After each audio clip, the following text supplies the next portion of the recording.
Welcome everyone to another episode of Slasher Scotty. I am your host Scotty McCoy, and boy do I have a surprise for all of you. I have on Zoom with me right now Andrew Leighty, and he played Kyle McLeod in the hit fan film Never Hike Alone, which in my opinion should be, and I'm sure a lot of other people's opinions, should be the 13th film in the Friday the 13th franchise. But how you doing, Andrew? I'm doing well, thank you. Thanks for having Yep. me, Scotty. Not a problem. I'm so glad that we can make this happen. We were talking about earlier, my dad passed away. I had an interview earlier today as well, and he was another person I had to postpone with. So I'm glad that I'm able to like work with everybody on, and they're working with me obviously to make these interviews happen, because I really enjoyed Never Hike Alone. That's like a really good fan film. Like that's like when you're looking at making a Friday the 13th fan film, Never Hike Alone is like the pinnacle of films that you gotta set the bar at. Thank you. I appreciate it. It was a lot Of of fun. course. A lot of fun to So make. it's not a problem. So the first question is, how did you get your start into acting? Well, I played baseball growing up all my life, and I think it was my freshman or sophomore year of college, I failed public speaking just terribly. And my college counselor told me that I couldn't retake that class. I had one alternative, and that was theater arts. Mm-hmm. So I had to take it if I wanted to transfer and go on and keep playing. And I took the theater arts class, and I just fell in love. And I saw my teacher from that class actually like a year before COVID, and Nice.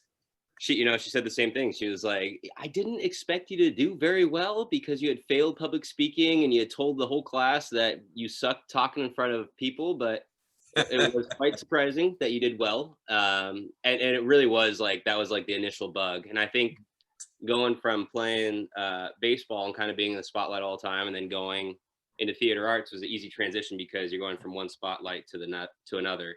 Yeah. And I think the hardest part was for me was finding like the time and the commitment to practice and train myself, because it's kind of like anything you do, practice makes perfect. And it when you start something new, it's finding those techniques that work for you. And you might learn something in class that doesn't work for you. Absolutely. But there's always that alternative, and you can kind of like create your own little hybrid of how to like find yourself in a character, or find that character in yourself, whether it be one or the other. And I just looked at with Kyle McLeod because him and I were so similar that it was like, the more we kept filming, the more Vinny was like, oh, shut the fuck up. Like, don't think about Kyle McLeod. Kyle McLeod is you. So this is like easy, you just be you and you're fine. Right. And that absolutely. Was like, that was the easy part of Vin, is he gave me so much leeway. And I've been on a lot of different productions where, you don't get any leeway at all. You can't miss a line, let alone a word. But Vinny was kind of like, I'm going to give you the general structure of your dialogue and like what you're doing, but I don't want you to be confined to that. I want you to do you, because that's what's going to make Kyle lovable. Absolutely. And you obviously did an amazing job with it. I mean, obviously when you're playing yourself, there's not really much acting that's really needed at that point. It's just, going out there and, acting like you would, if you were in that type of situation. Yeah, absolutely. Yeah. And I mean, I think the one thing that we want to do is, especially at the beginning of the film, was make Kyle really relatable to the audience, whether it was a guy or a girl, or whomever, a kid too. I think one of the things that, especially like during these times, we found that like adventure is one of those things that we're missing out on, especially when you're confined to your house. Like you don't get a lot of that. And I think that's like what Kyle kind of goes through, is he's constantly like on different adventures, but on this longevity of one adventure. And he's able to like, each little moment he finds a different piece of himself throughout this movie. Whether it's strength, whether it's pain, whether it's being scared shitless, he's constantly being put to the test. And that was kind of like what Vinny wanted to portray. And ultimately, like, that's the only person I'm trying to make happy is my director. Absolutely, exactly. So how did you become a part of Never Hike Alone? Obviously, I'm assuming you were friends with Vinny beforehand, but like, how did this project start? Yeah. Well, so Vinny and I worked in, we met at an animation production company. It's called Mandu Pictures, and that's where we also met, or Vinny knew Kyle Klein, the EP executive producer on it before, and I met both of them there. Um, and it was a kids animation company. They were doing, a lot of the artists were from like Lion King, Disney and Pixar movies that Mm-hmm. we kind of grew up on. Yeah. And I was just there for the money. Like, I was just there to put my hours in and make some money. And I think Vinny kind of was too. But when we sat down together, we always sat down with a big group of people, like a director, Mm-hmm. storyboard artists, editors. And so it was never like Vinny and I had our voices be heard. And then there's one day where I think everyone went out to lunch on their own thing. And Mm-hmm. usually at lunch, we'd all sit down and watch a movie and kind of pick out an animation movie, kids animation movie. But we pick out little things that worked in this movie and pick out other things that didn't work. Yeah. And so this one day when everyone left, Vinny and I were the only two in the office. And it was kind of like, well, what do you want to watch today? And I was like, dude, I'm burnt out on kids animation movies. Like, can we, I don't care what it is. And he's like, what do you like? And I was like, what I like is not going to be what you like. And he's like, well, what do you like? And I told him horror. And he's like, oh, let's go. And that was kind of like just the start of it, and Nice. I think that year we filmed like a teaser for Never Hike Alone. And it just was complete shit. And I don't think the footage has ever made it out. I think maybe a picture's made it out from that day, but just didn't work out, and yeah. So I moved away from LA with my family, and Vinny stayed down there. And like a year or two later, he contacted me and asked me if I wanted to reshoot it. And I was like, yeah, definitely. Like, when are you thinking? He's like, oh, come pick you up, or come meet me down at my house tomorrow. I was like, huh? He's like, yeah. Be down at my house at like, does 5 a.m. work? I was like, sure, whatever you say, boss. And that was kind of, the first night Vinny and I shared a bed together, and and like the first time we ever shot together, besides Nice. like, sitting down and talking about animation, storyboarding, and everything. So it's a really good experience. And I think the other thing too is that, like, I knew from the day I met Vinny how passionate he was just about everything. It doesn't have to be Friday the 13th or Never Hike Alone. It's really like when his hands are on a project, he's fully on that board. And that really drives everyone that's in that production, and that was one of the big things that made Never Hike Alone finish it. We had so many things that stopped us during production. And ultimately, like, when you have a leader like Vinny, who just, there is no stopping him, it's like domino effect. It falls on everyone. Absolutely. So we know that both you and Vinny are a part of the upcoming 13 Fanboy, which is directed by Friday the 13th alumni and a good friend of mine, Debbie Sue Voorhees, who played Tina in part 5, A New Beginning. So I guess the first question is, we know that there's a release date for it now. It's October 22nd. So I guess the first part of the question is, can you tell us what this movie is about? And secondly, do you have any hints or tidbits, without giving too much away, about who your character is in this film? Yeah. So the film's about like an obsessed stalker fanboy who basically just has not really he's tried to interact with his favorite Friday the 13th, or I guess not Friday, horror character, and just had never had that reciprocated to him. And so that's kind of like where this movie was born. And then, with the amount of characters and alumni that come in, that's kind of how it's evolved. But my character is it's not Kyle McLeod, it's not Andrew Leighty. I'm part of the story, but I'm not on the being stalked end, let's put it that way. Okay. Awesome. Can't wait to see this as well. I know I've been waiting for this for so long. I course contributed to the Indiegogo crowdfunding campaign. I had no choice. I mean, with just the amount of Friday the 13th, because for me personally, Friday the 13th is it's definitely my favorite franchise, because it's got me started into horror at like 7 years old, or 6 or 8 or whatever I was around that age. The first movie I saw was part 7, and then I had to watch from the beginning all the way to the most recent at the time, which was Jason Goes to Hell. So I ended up watching all of them back to back to back to back, and I just loved it. And I was so terrified of Jason, but I loved it, and just seeing all these alumni come into 13 fanboy, and then on top of that, you have the likes of the iconic D. Wallace, and then you have, of course, the Never Hike Alone gang. Like, you have like all these people that, you know, are part of history of either Friday the 13th, or in, you know, D. Wallace's case, you know, E.T. and Cujo and even Halloween. And like, it's just amazing with all these people you got. Like, did you get to work with any of them? Yeah. I think I worked with the majority of them. Nice.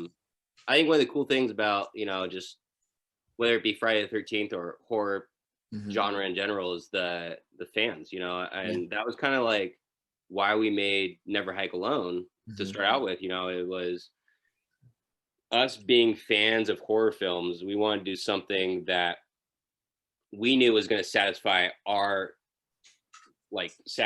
us, you know, something that hasn't been, we haven't seen yet, and something that hasn't been done in a while, like Friday the 13th. And it was just like, we were just itching for it, you know, and it's really cool to see the amount of fan films come out before us and after us. And the productions always are rising, you know, and they're going up. And I too, like, you know, I put money into Never Hike Alone. I put money into Fanboy. I put money into The Tent, you know, like all these different fan films, because just like you and everyone else, that, you know, I'm a fan too. And I think, you know, with the Never Hike Alone crew and the Fanboy crew, everyone that worked on those is the same way. You know, they were all fans, and it wasn't so much that they were doing this to like get paid. You know, this wasn't like my animation job where I just put in hours and try to get money. You know, I didn't make any money on Friday the 13th or on Never Hike Alone. I put money into Never Hike Alone. Right. You know, and I think that was ultimately like everyone's same mantra, is that we wanted to do something selfishly, sort of, like this is for us, but us as in this really big group of people, horror, you know, like all these people that go to these conventions that love this shit, you know. I'm one of you, and that's just how it is, you know. And I got stuck kind of like, I did the same thing, you know. I watched Vinny. I wasn't like a huge Friday the 13th fan. Vinny was the one that was like, you gotta watch it. This is like, you know, staple horror films. And I was like, okay, like, show me. I'm very like, I would say like, I don't know, sort of thriller, adventure, psychosis sort of horror fan. But Vinny's kind of the opposite. He's like slasher horror.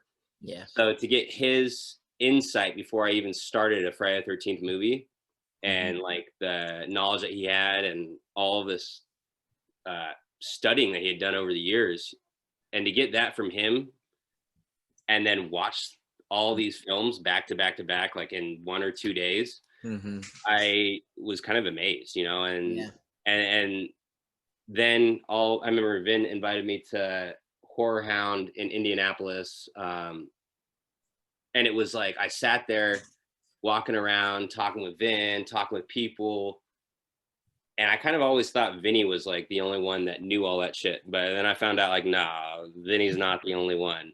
He just comes off that way. And so to me, that, you know, it's like whenever you do something, the pride in you comes out when you love something. You can do anything, but you might not have any of that sense of pride. But when you love something, that pride comes out. And every single time Vinny talked about Friday the 13th, like his eyes lit up like it was my son's Christmas Day morning. And he would have like, he wouldn't stop talking. Like sometimes I had to throw something at him to get him to shut up. But, you know, like all that pride came out when I went to Horror Hound, whenever, you know, when I went to New Mexico and shot with Deb, like everyone on that set had that same sense of pride, and they knew every single thing about everything. And I was like, damn, I wish I could know all that shit about one thing in my life, you know, let alone just like these different films, you know, and to me that's like really respectful, you know, and that makes me proud to do these movies, and it makes me a bigger fan in general, you know. Yeah, it's funny because like my dad before he passed away, like he would always say like, how can you know how can you know literally like every single Friday the 13th movie and who dies and in what order they die and how they die and their last names from the novels that aren't even mentioned in the movie, but you can't, you know, you can't remember to pick up your clothes, or you can't remember like Yeah, just like things like that. He's like, you remember like these details about a movie that you probably saw a million times, but you yeah, can't remember just to put your clothes in the hamper to or yeah, to wash your clothes, or we have to tell you a million times that you're here to do it. yeah. I mean, I remember my mom when Shutter Island came out. I think I was like in ninth grade or 10th grade or something, and I remember I came home. I watched it like 2 times in a row right off the bat, and I had like half the lines memorized already. Mhm.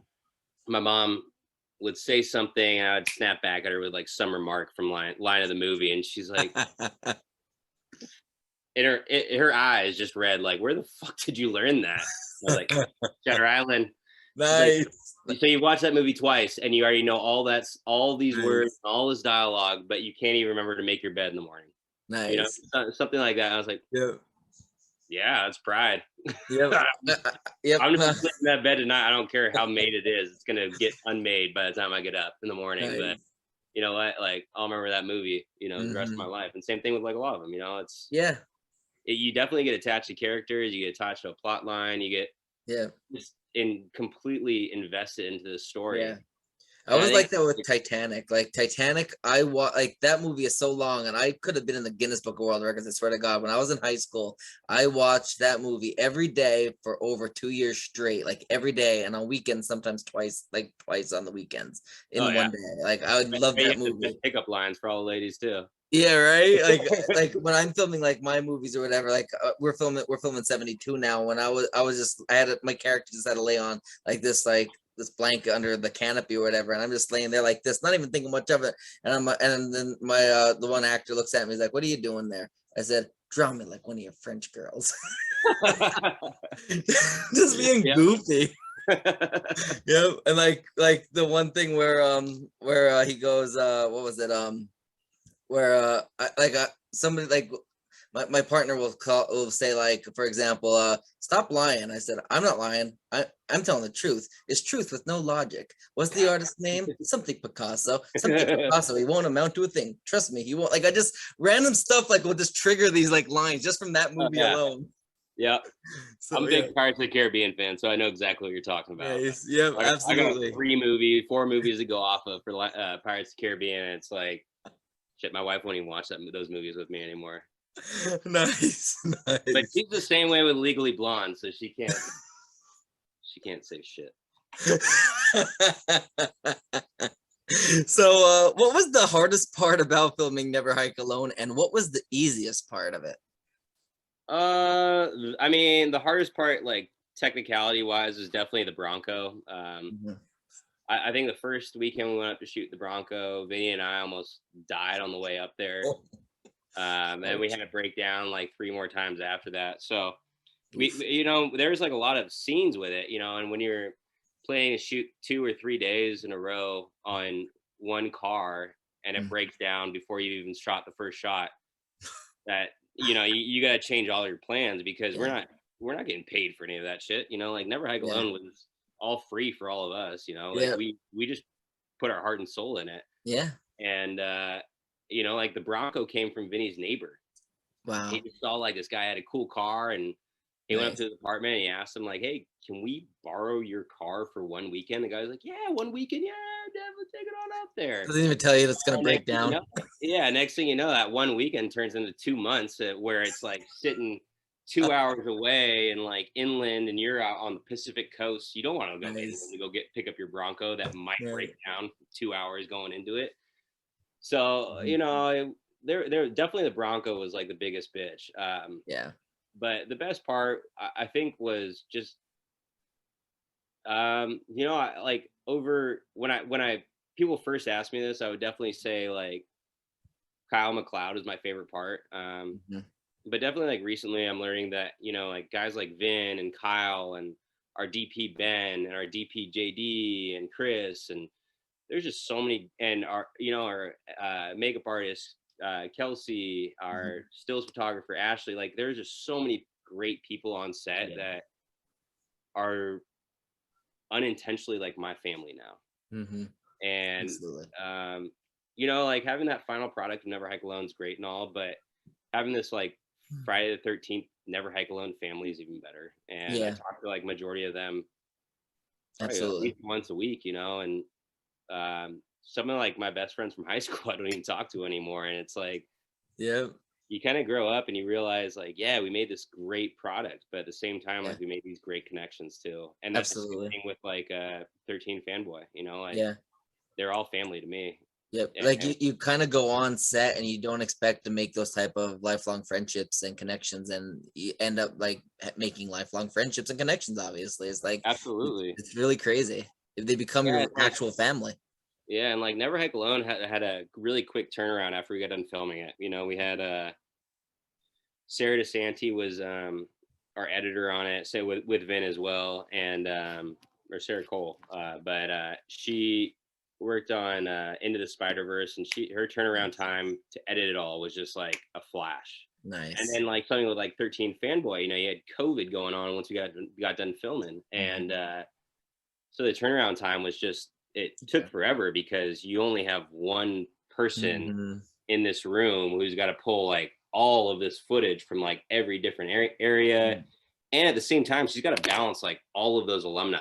Yeah. Like, Deb, you know, Deb went from like director to pretty much editing by herself from what I've heard, Yeah. and I don't know how the hell she did it, but you know, and at the Yeah. same time like you have so much footage Yeah. and she had to like cut it down and kind of choose like what scenes get cut, you know, even though this alumni might be like this huge name, it's kind of like, well, do we take this whole thing that he did, or do we like kind of Yeah. render it down so that way, you know, like less is more sort of thing.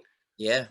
And at the same time, in that length of the editing, the post production process, Mhm. like Deb was always filling all of us in, and Yeah. so you know, like we definitely stayed connected. You know, it took uh shoot, I think like maybe 2 years since we Yeah. last filmed that, and it's coming out pretty soon.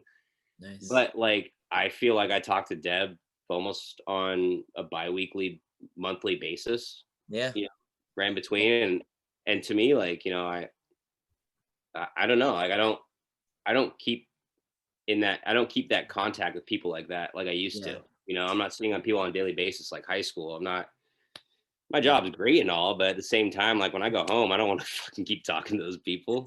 Yeah. You know, or like Exactly. when I'm on production, it's like, you know, you get done with something, you're so proud of it, and you go home and shit. Like usually when I get out of the car and get on the couch and lay down after a full day on set, I kind of want to know if I did well or not. You know, I kind of Right. want to know if the footage we got was good or not and it's Yeah. usable. And that's usually what happens, you know, is someone asks, and next thing you know, you guys are all intertwined in this message of Yep. did it work? And if it did work, then it's like next thing you know, you're shooting the shit with like these people for 4 to 5 hours over emails or Yep. text messages, and you don't realize where the time's gone, but like it just becomes that like universal family. Absolutely. So like we obviously know that there was, and I can't really say sequel. It's more of a prequel, which is Never Hike in the Snow. Uh-huh. So obviously that is out now. Did you help out on Never Hike in the Snow? And if you did, what did you do in that? No, I didn't. No, I stayed.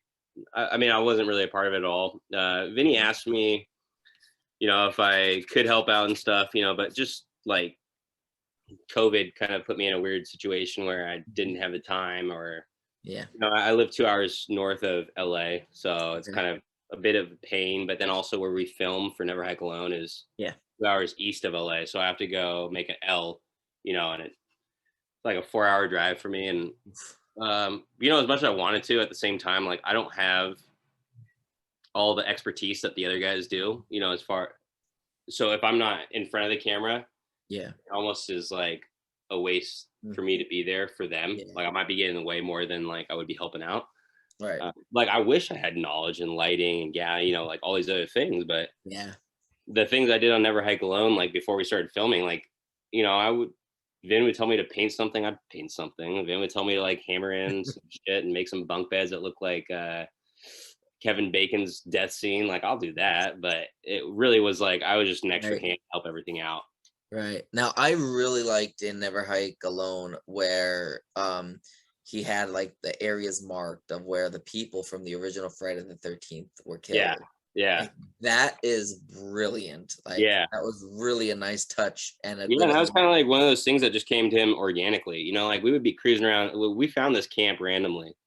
That camp wasn't like some camp that was well known. It was just a random like 6-foot turnoff on a highway that you had to find a marker for. That was like 114. You had to find this marker and turn off basically that barely fit the Bronco, let alone a utility van with all your camera gear. And then you have to go drive like 3/4 mile all the way back down a river, up a hill.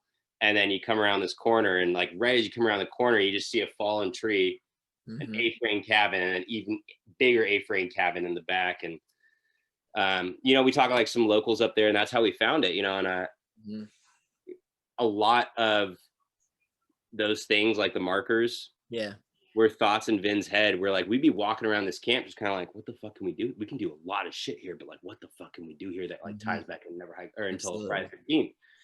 And we started finding like all these orange ribbons, you know, that were like red at one point and they eventually faded.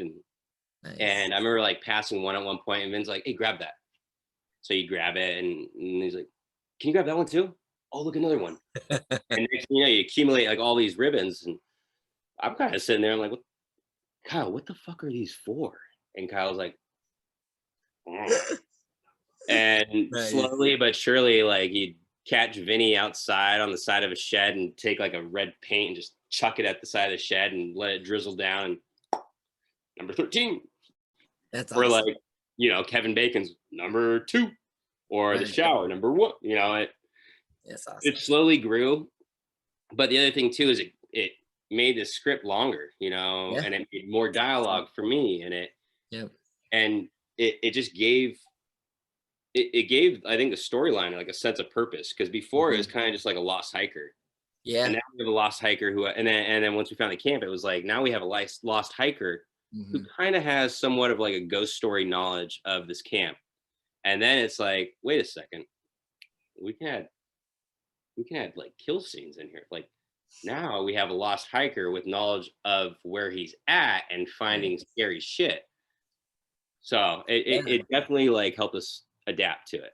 That's awesome. So how did first of all, I guess I want to say spoiler alert for people that didn't see this, because this is a big spoiler at the end of the movie. So if you don't want to see this, fast forward maybe 5 minutes or so, maybe a little less than that. But Thom Mathews is in this movie as a surprise at the end.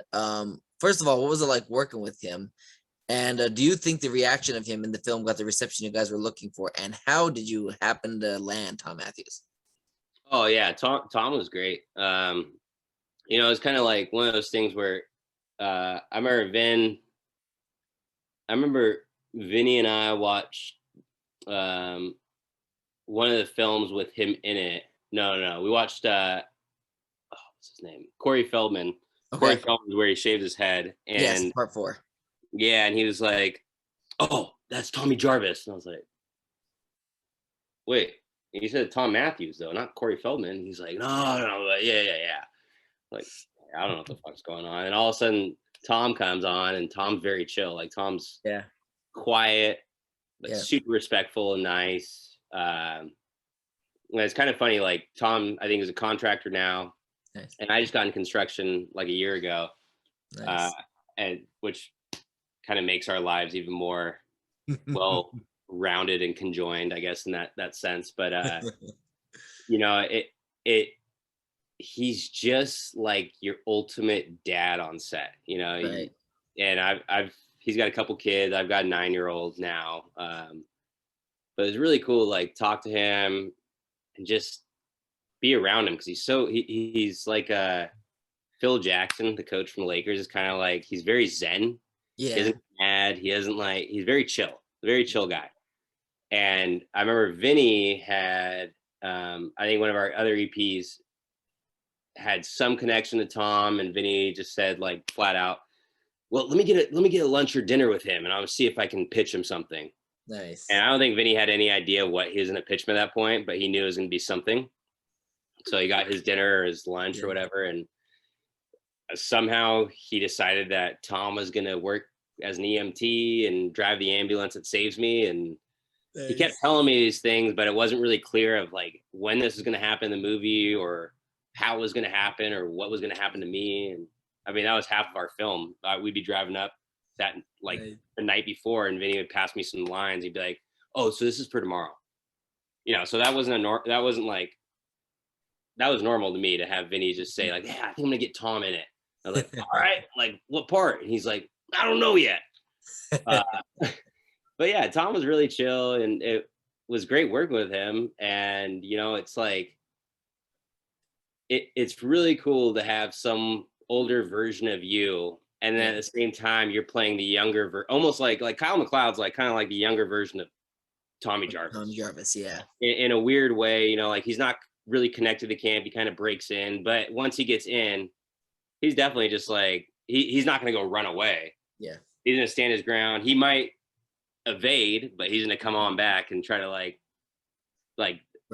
be Tommy Jarvis without intentionally knowing he's being Tommy Jarvis, you know. And so to have someone who's already done that and giving me some guidance or just being there as support was like enough for me. Nice. And at the same time, like it was also one of those things where I sat there and I was like, God damn, people are gonna go crazy when they see you, you know, and they're gonna go fucking nuts. And he's like, I think so. I was like, are you kidding? And he was so like modest and humble about it. And I was like, Vin, what the fuck's wrong with him? How does he not know that? And Vin was just like, don't worry about it, bro. He doesn't think people like, you know, and he's just a really chill, humble dude. And that's like all I ask for. Right. I interviewed Thom, and this is maybe going on 2 years ago or so. I interviewed him, and he was really sick. He had the flu and everything. Obviously, way before COVID too, but he just had the flu. Like he was really sick, and I'm like, he's like, hey, I just want to let you know that I'm not feeling good. I have the flu and everything like that. I'm like, oh, that's fine, that's fine. I said, if you want, let's postpone it. Like, they get better. He's like, no. I made a commitment to do the interview. We advertised the interview. Let's do the interview. I'm like, are you sure? Like he called me when this happened before, he just called me to let me know what's going on before we started the interview up, and I'm like, you sound horrible, Thom. Like, are you sure you want to do this? You sound like you're dying right now. And he's like, no, let's do it. He said, I'll give you a call in an hour. He said, because the interview was scheduled for an hour, but he wanted to let me know what was going on. And I'm like, are you sure though? And he's like, I'm sure, let's do it. He said, I'll give you a call back in an hour. I said, last time, are you 100% positive? He's like, I'm going to hang up right now. You will hear back from me in an hour. Bye. So he wanted to continue it. Like he was such a professional. Like he knew it was advertised. And like, you know, advertisements can change, things come up. So I didn't have a problem changing it if I had to, but he knew it was advertised. He knew it was planned. He knew he didn't want to like just be like, well, I committed to this and now I'm not feeling good, so I'm going to drop out. Like he completely stayed with it. And I mean, I really applaud him for that, because like if you listen to the interview, I have it on my YouTube, the full interview, and if you listen to it, like you can hear in his voice, he's like sniffling and he's like coughing and sneezing, like, and he still did the interview. Like, and I was like, and I'm like, if you want to redo this interview, if you think it didn't come out good, let me know. It's like, no, upload it. He said, I don't care. It was a good interview. I'm like, all right. Right on. Yeah. If you say so.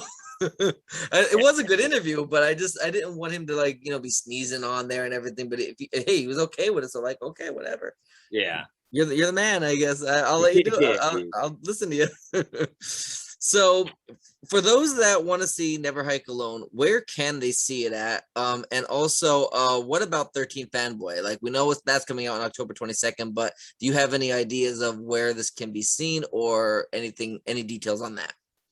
Never Hike Alone you can find on YouTube. But like a 13 Fanboy, I'm sorry, I have no idea where it's going to be shown. I know it's got like a showing in LA and I think New Mexico and I think New York and I think London. But other than that, like, okay, I don't know which theaters.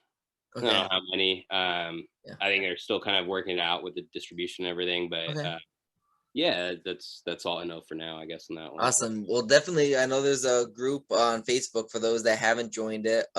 It's called Deborah Voorhees sheer horror group, if I'm not mistaken. Yeah. And she posts in there all the updates that you could possibly get and need and to know and want to know about 13 Fanboys. So definitely join that group on Facebook if you aren't a part of it for sure. Yeah, Because I'm absolutely. sure that when she has the location, she'll mention it there. I'm really hoping it's going to be either in A, Pennsylvania, or B, Maryland, because I travel between both of them pretty frequently. Yeah, I think I remember seeing Maryland or Pennsylvania. I don't know, maybe and or Pennsylvania. I know Yeah. I saw something popping up. Oh, Yeah, because I know I did mention her privately, and I told her about like, hey, I live in Pennsylvania, but I also live in Maryland. But I'm mostly in Maryland. So can you try to get one of those? She goes, I'll see what I can do, Scotty. I'll see what I can do. yeah. I'm like, awesome. I'm like, here's a bunch of theaters that is closest to me. I came with Yeah. like a crap load of theaters, but I'm really hoping that it will be in a theater near me because I would love to see this movie. And if not, obviously, I think from what I donate on Indiegogo, I think I get a DVD or a Blu-ray as well. So either way, I'm gonna see it, but I really would like to see it in the theater. There's nothing more better than a theatrical experience, That's true. Yeah, I Yeah. mean, but hell, if you don't get one for your donation, I'll send you mine. Thanks, but you don't have to do that. I would be more than happy to buy it. No, it should be fun though. I talked Yeah. to my buddy who is the DP on it, and I actually worked with him.